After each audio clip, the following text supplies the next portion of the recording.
Feature Gnosis. It's your host Gnosis, and I'm back with another one, people. And this video is going to be a completion of the first video I made prior, a retrospective view of the shocking hidden truth of the rise of Islam, part 1.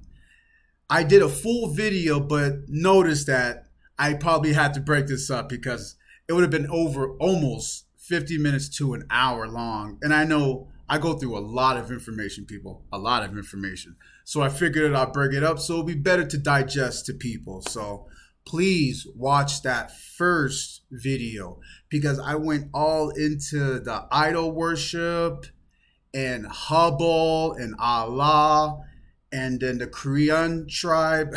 We went through a lot. So please watch that video because part 2 that you're about to watch is going to dive more and focus more about the literature that we have into the uprising of the Quran and the biography of Muhammad that all Muslims use today. And before we dive deep into this, I want to give my book references. You know I give my book references. If you've been following my channel, you know I give you my book references. So, which I showed in the part 1, but part 2, here it is. I'm going to show my book references again so no one can say I'm just spouting. Monotheism by Yo Nathan. You got to get this book. It's 1 and 2. You got to get this book. Another one to get, this one right here, The Hidden Origins of Islam. You can find all these books on Amazon, but this was a great read. A great read.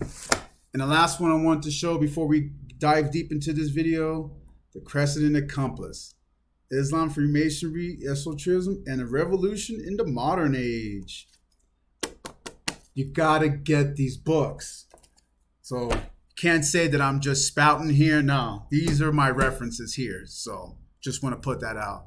But yeah, but like I said again, please watch part 1 first because there's so much information I couldn't put into a whole video, but that video alone just ends it all. But I know people want to know more about the book and how it came to be that we get the Quran and the biography of Muhammad. So anyway, without a shadow of a doubt, let's get straight into this video. Here we have Ibn Ishaq. So let's see what it has to say about this guy, that the author creditor. Ibn Ishaq, also known by title Sahib al-Asira, collected oral traditions that form the basis of an important biography of the Islamic prophet Muhammad.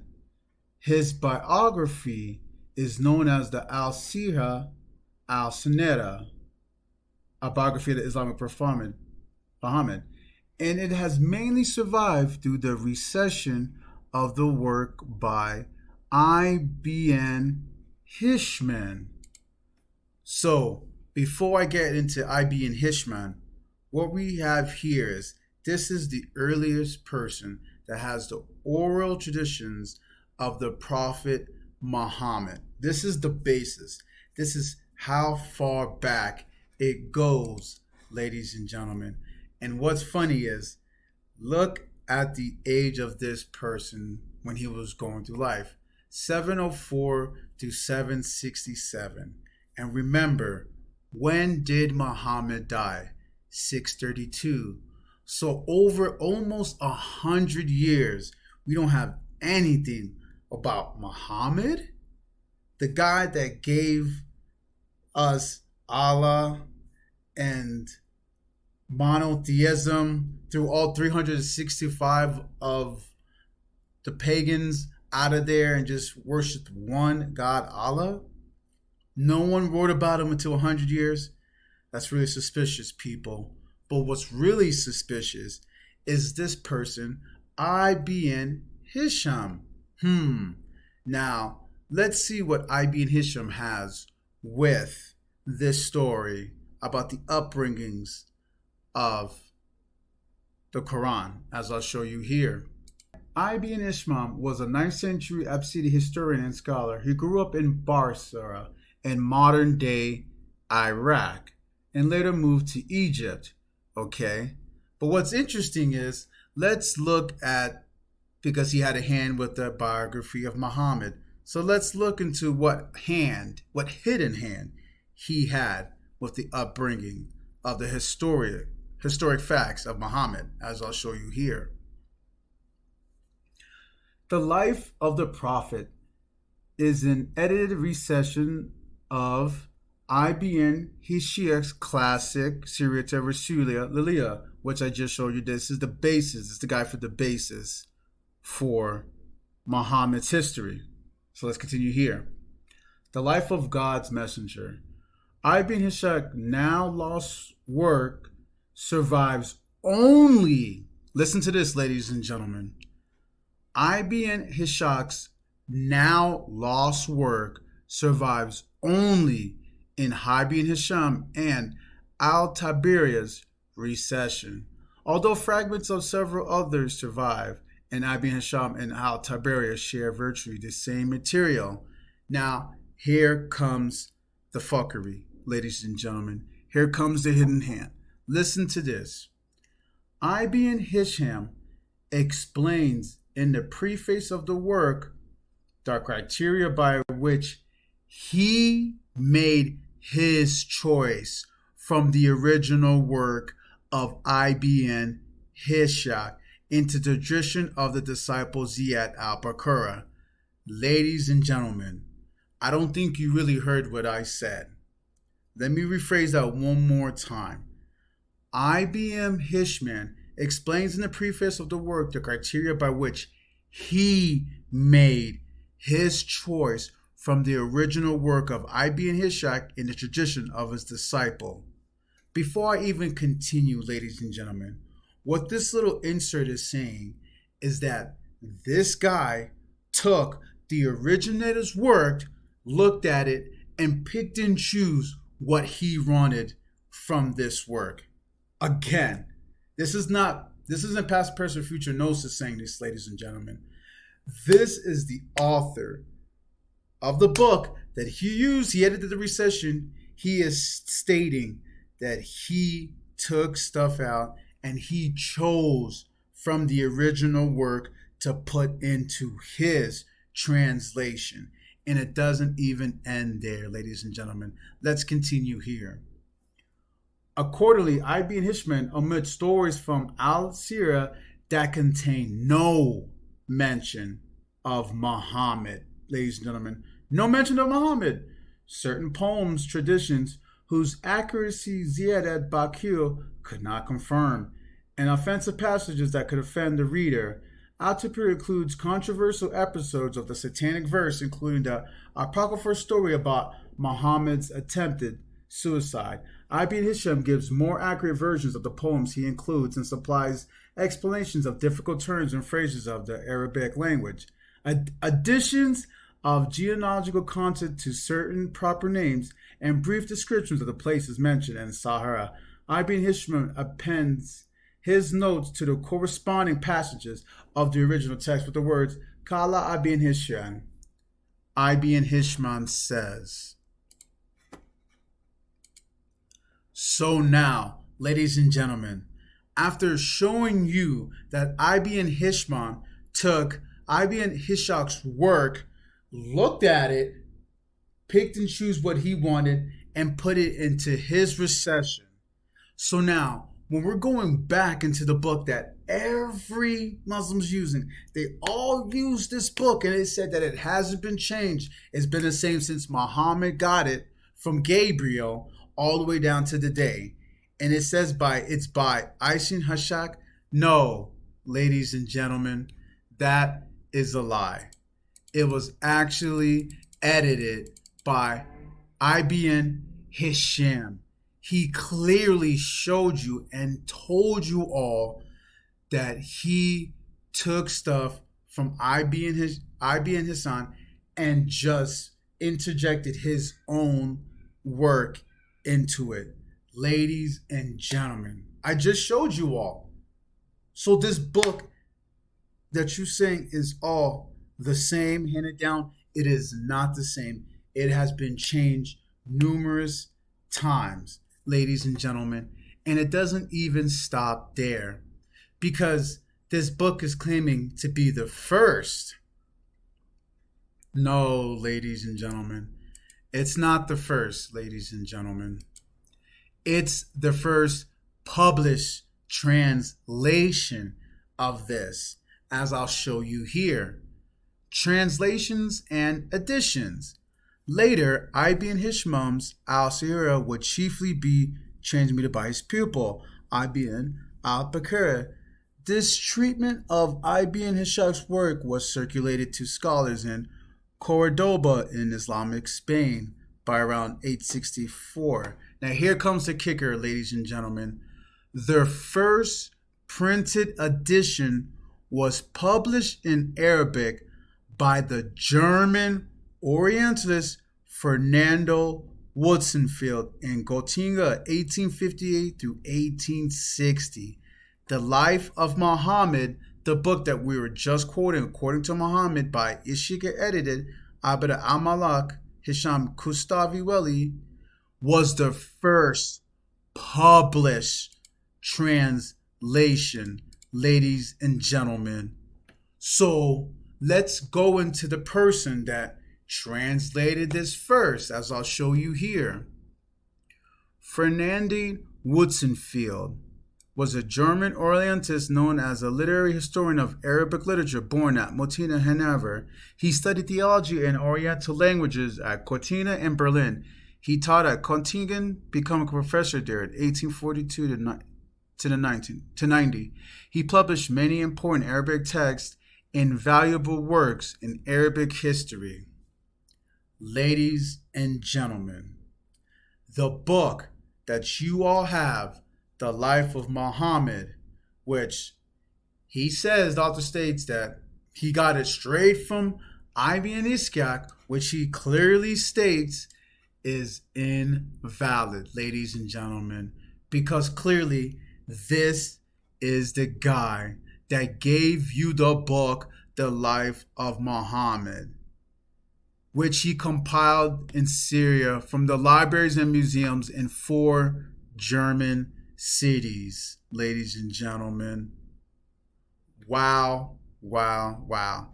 A German knows more than these scholars. I mean, like, ladies and gentlemen, has anybody shown you any of this? This is all here, ladies and gentlemen. Not only was it took 100 years to get a definitive version of Muhammad's life. One of the persons that found Ibn Hisham's work took his work, looked at it, plucked out what he wanted, and versed it into his version, and it didn't get translated until this German right here, Heinrich Ferdinand, came out and gave it to us so that inadvertently we can get The Life of Muhammad by Al Gurmer, the book that everybody uses today. I mean, like, this is the history of the book, ladies and gentlemen. Again, I am missing certain key elements, but I am giving you the grasp of it all so you all can do your research. But this is showing you clear as day that it was all much later on, and that the texts were picked and choose, that we do not have the original. Ladies and gentlemen, we don't have the original. And it doesn't even stop there. Here is the coffin to when it comes to the books of the Quran. Because if you didn't know, there was a Cairo edition. Because around this time, all this time until this book was made, there were different versions of the Quran being read and being used all over this place. And you would think you would need to have one standard, because if you're having different stories, how are you going to commemorate a set story? So things had to be done, and That was with the Cairo edition. So let's look at the Cairo edition here. The Cairo edition is the Azhar Quran, is an edition of the Quran printed by the Emir Press in the Balagh district of Cairo on July 10th, 1924. It is the first printed Quran to be accepted by a Muslim authority, this authority being Al-Azhar. As I just explained, there was many Qurans being spread around this time, and this is the first printed Quran to be accepted by a Muslim authority. And this is 1924. This should tell you something. So let's continue here. The process of creating the fraud Quran lasted 17 years from 1907 to 1924, achieved with the support of Fahd First of Egypt and the supervision of Azhar scholars. It was regarded as an official Quran. It was replicated by a number of following editions. Now here's where it gets good. Here's the history portion of this, which will be really shocking to you all. A committee of the leading professors from Al-Azhar University had started working on a project in 1907, but it was not until the 10th of July 1924 that the Cairo Quran was first published by the Emir Press under the patronage of Fahd First of Egypt. As such, it is sometimes known as the Royal Edition. The goal of the government of the newly formed Kingdom of Egypt was not to delegate the other methods of recitations, but to eliminate them. We don't want to work together with them. Nah, we just want to give you guys the set one. This is the one we all are going to use across the board no matter what. Think about that. But to eliminate that, which the colophon labels as impressive typefaces found in Quranic texts used in the state schools. To do this, they chose to preserve one of the 14 periodic readings, namely that as Haftar's 180/796. Student of Asiyam, its publication has been called a terrific success. It was a success. And the edition has been described as one now widely seen as the official publishing methods of the Quran, and is popular among the Sunni and the Shia Muslims.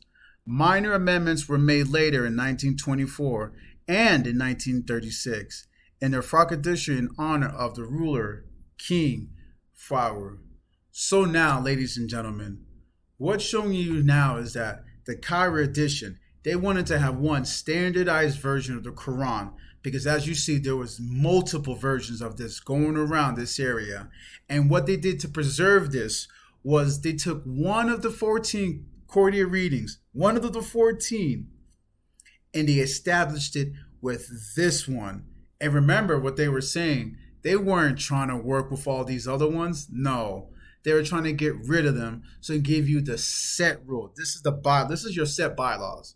You get with it or you don't get with it. This is how we get down. And that's just crazy to me, because one has to think, if there were others that were circulating around, what could have happened to the other books then? How did they get rid of them? Wait till you hear this, ladies and gentlemen. You're not going to believe this. You're not going to believe it. Let's read this. And we're in the same spot, just a little bit further down, ladies and gentlemen, of the history. So let's get it here. Muslim disagreement over whether to include the Basmala with the Quranic text reached consensus following the 1924 edition, which included it as the first verse, ayah of the Quran, chapter 1, but otherwise included it as an unnumbered line to text preceding the other relevant 112 chapters. And here it is, ladies and gentlemen, which you've all been waiting for when it came to the text and what they did with the other texts. Let's just read right here. The Cairo Quran adopted the Kufan tradition of separating and numbering verses, and thus standardized the different verse numbering to Flugel's 1834 edition. It adopted the order of chapters attributed to Ibn Abbas, which became widely accepted following 1924. A large number of pre-1924 Qurans were destroyed by disposing of them in the river Nile. Ladies and gentlemen, let's read that excerpt one more time. The large number of pre-1924 Qurans were destroyed by disposing of them in the river Nile. So, there were other Qurans circulating around this time. And these figures felt like they had the authority to pick and choose what they decided. Remember, Allah didn't decide this. God did not decide this. Man decided what they wanted to put into the Quran and have an official version of this Quran. So now all these texts, other pre-Islamic texts that could have been the word of Allah were destroyed by throwing them into the river Nile. But the funny thing is, ladies and gentlemen, if you were to look at all these books, you can still find it today. So it looks like that their plan didn't go accordingly how they wanted it to go. But here you have it, ladies and gentlemen. You have man dictating what to put in the Bible and how they destroyed these other texts. They didn't want to preserve them at all. Maybe give it back. Maybe be like, okay, this is what you can do. Nah, destroying these texts and giving you their version, not Allah's version, their version of the Quran and how you should be reading it.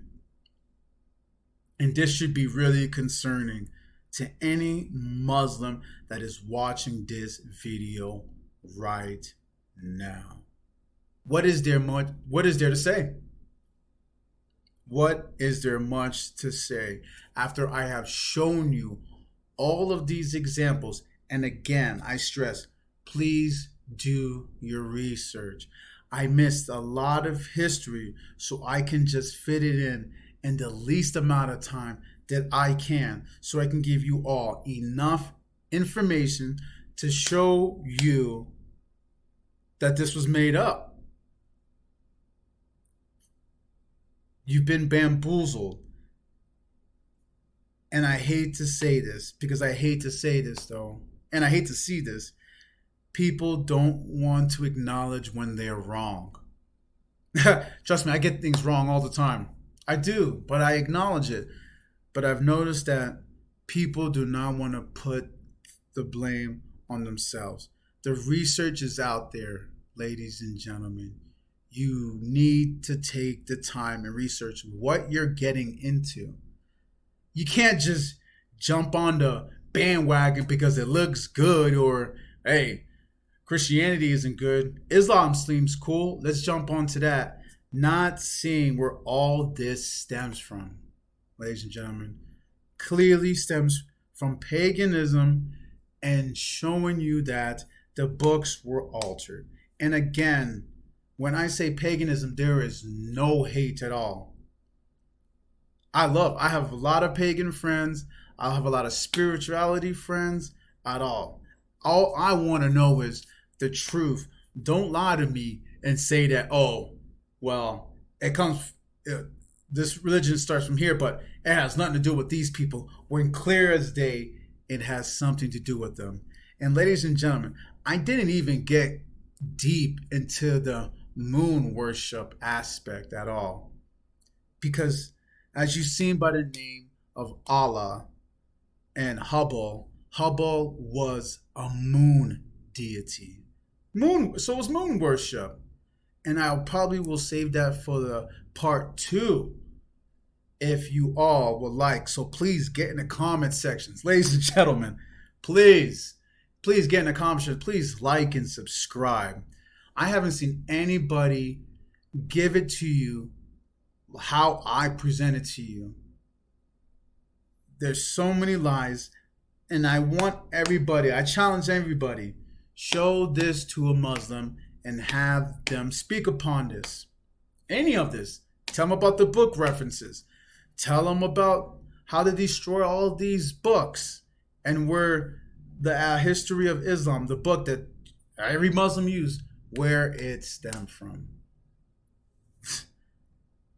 There is no fighting it, ladies and gentlemen. And this is what I meant by saying that this religion is like one of the most recent ones. It's not that hard to figure all this stuff out, ladies and gentlemen. You need to do the research. There are books to be read, ladies and gentlemen. But again, this was not me trying to throw some hate or shade again. This is just trying to educate everybody, to show you the truth, because that's all I'm here for, is truth, ladies and gentlemen. And just to show you, you seen that picture in the beginning when it comes to my music, but this is all I follow. Is Ma'at, the Egyptian Ma'at, which is truth, ladies and gentlemen, and cosmic order. That is all I am in search of, is the truth and more light. You can catch that on the way home. But anywho, I don't want to stress too long on this video. Let's get to the comments section. Have you guys heard any of this when it came to the Quran, them throwing them away, about the polytheistic nature of the pre-Islamic people with the Quraysh tribe, and how Muhammad's family was deeply immersed in this tribe? Like I said, I'll probably do a part 2, but I don't think I need to. I think this should be enough to get people to raise their eyebrow and to just do their research. Don't take anything I said.